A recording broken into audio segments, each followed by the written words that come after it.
Interaction.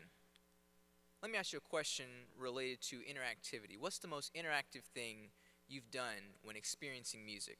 Maybe you've clapped along to the beat, or maybe you've sung along with the lyrics if there were some. But what if you could be a part of the music making, yet not have to know anything about music or have any musical aptitude at all? Enter ImproviStory. ImproviStory is a new genre of music I've created which combines elements of improvisation, also known as spontaneous composition, storytelling, and audience interaction to create unique and one-of-a-kind performances. So in an ImproviStory performance, I would ask you guys, the audience, for a suggestion. Now the suggestion could be anything. It could be very broad or very specific.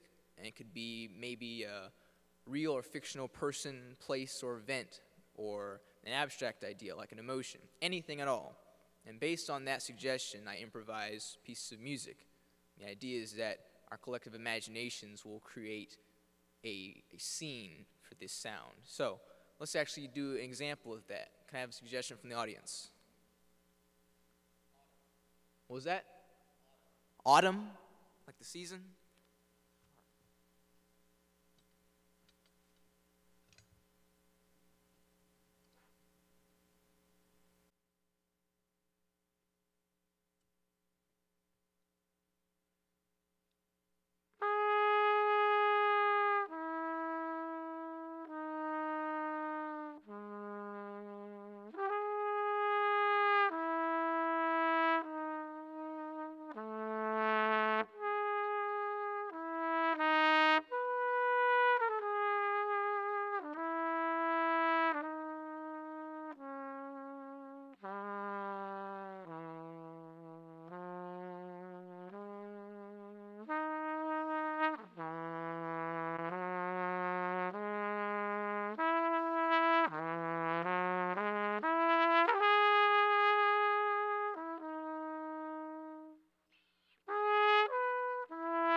Okay, so could we all see the season of autumn, with the leaves falling, imagine kind of a serene atmosphere?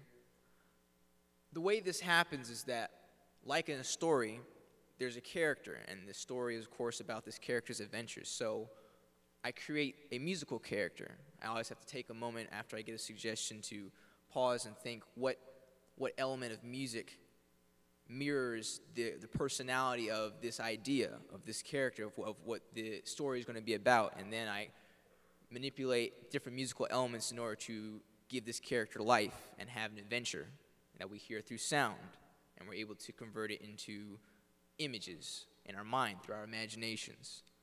So how do you connect to it? How am I able to take any idea and make an audience of as young as kindergartners or as old as the elderly? I've done ImproviStory for all those age ranges. How does that connect to all those different audiences? This experience, the human experience that is a universal constant.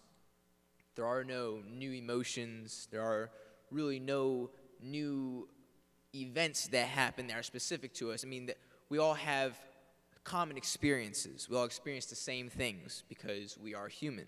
You might have a very specific person you might know, or a very specific situation you might be enduring, but everyone everywhere has experienced the same thing to differing degrees and different capacities, so we're able to connect to it. So when you say autumn, all I can give you is my experience with that idea. But because you also have experienced that idea in some way, shape, or form, you're able to connect to it. So even though we have different experiences, our human experience connects us. So if ImproviStory can be done with any topic, and it's only limited by my abilities as an improviser, and I'm a masterful improviser, then what does that mean for ImproviStory? It means it can be more than just an entertainment option. I've been using ImproviStory for education, to get kids to connect to their course material in various courses in a creative way.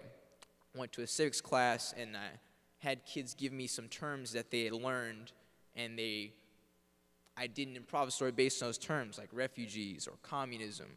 And the kids were able to creatively engage with that topic because they were able to attach a feeling, an emotion, a scene. So it's no longer just memorizing definitions, it's actually connecting to the material in a personal way. So, with that in mind, let's have one more example. Exams.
Thank you for your attention and your imaginations.